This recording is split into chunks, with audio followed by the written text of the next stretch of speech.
Assalamualaikum warahmatullahi wabarakatuh. Saya Dewi Makfirotul Ulya dari kelas 12 IPA 3 absen 8. Di sini saya akan melakukan praktikum fotosintesis uji Ingenhousz dan uji Sage. Mari kita simak video praktikum berikut ini. Yang pertama, uji Ingenhousz. Adapun tujuannya, yang pertama mengetahui faktor-faktor yang mempengaruhi fotosintesis. Yang kedua, membuktikan bahwa proses fotosintesis menghasilkan oksigen. Alat dan bahan. Yang pertama, 3 buah botol yang sudah diberi label A, B, dan C. Kemudian ada hidrila, air, dan yang terakhir es batu. Langkah kerja.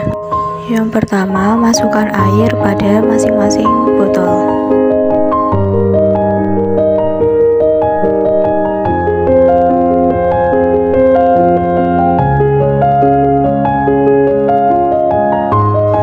Kemudian masukkan hidrila ke dalam 3 buah botol tersebut.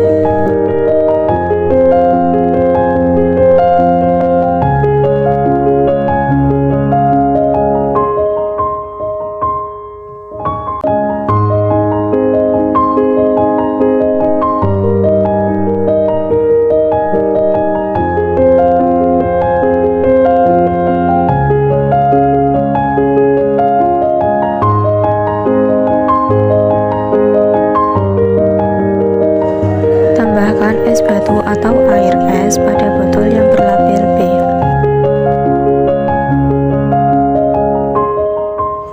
Letakkan botol A yang berisi air dan hidrila ke tempat terang yang terkena sinar matahari secara langsung. Lalu letakkan botol B yang berisi air es dan hidrila ke tempat terang yang terkena sinar matahari secara langsung. Letakkan botol C pada medium yang gelap. Setelah itu, amati selama 30 menit. Hasil dan pembahasan. Pada botol A yang berisi hidrila dengan air yang diletakkan di tempat terang dan terkena sinar matahari secara langsung menghasilkan gelembung-gelembung udara yang banyak yang berasal dari tanaman hidrila tersebut. Hal ini membuktikan bahwa tanaman hidrila tersebut mengalami proses fotosintesis yang menghasilkan oksigen yang banyak dengan bantuan sinar matahari. Sedangkan pada botol B yang berisi air ditambah es batu dengan hidrila menghasilkan sedikit gelembung. Pada botol ketiga yang berisi air dengan hidrila yang diletakkan di tempat yang lebih redup tidak menghasilkan gelembung udara sama sekali. Artinya hidrila tersebut tidak mengalami fotosintesis.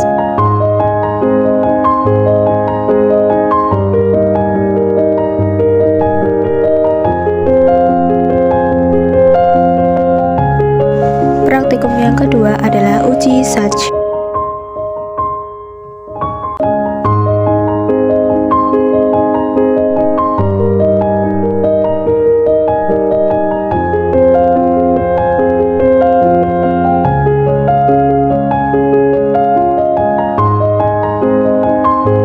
Tutupilah sehelai daun menggunakan aluminium foil, lalu dijepit menggunakan penjepit kertas selama 1 hari. Kemudian setelah 1 hari, petik daun yang telah dilapisi aluminium tersebut.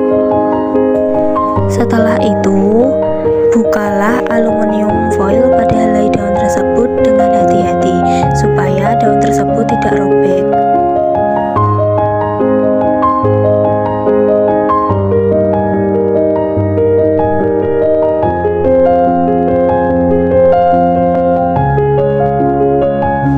Setelah aluminiumnya dilepas, rebus air hingga mendidih, kemudian masukkan daun tersebut ke dalam air yang mendidih hingga layu. Tuangkan alkohol pada gelas. Kemudian masukkan daun yang telah direbus yang sudah layu ke dalam gelas yang sudah berisi alkohol tadi.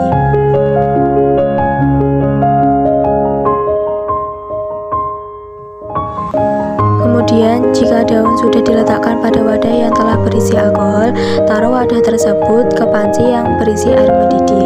Kemudian, jika alkohol sudah berwarna hijau, angkat daun tersebut dan dicuci.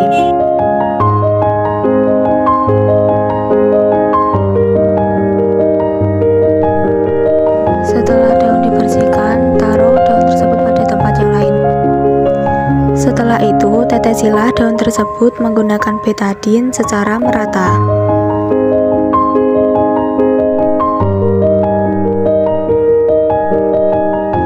Setelah ditetesi dengan betadin, terjadi perubahan warna pada kedua daun tersebut, yaitu pada daun yang tidak tertutupi aluminium foil terjadi perubahan warna hijau kecoklatan hingga kehitaman.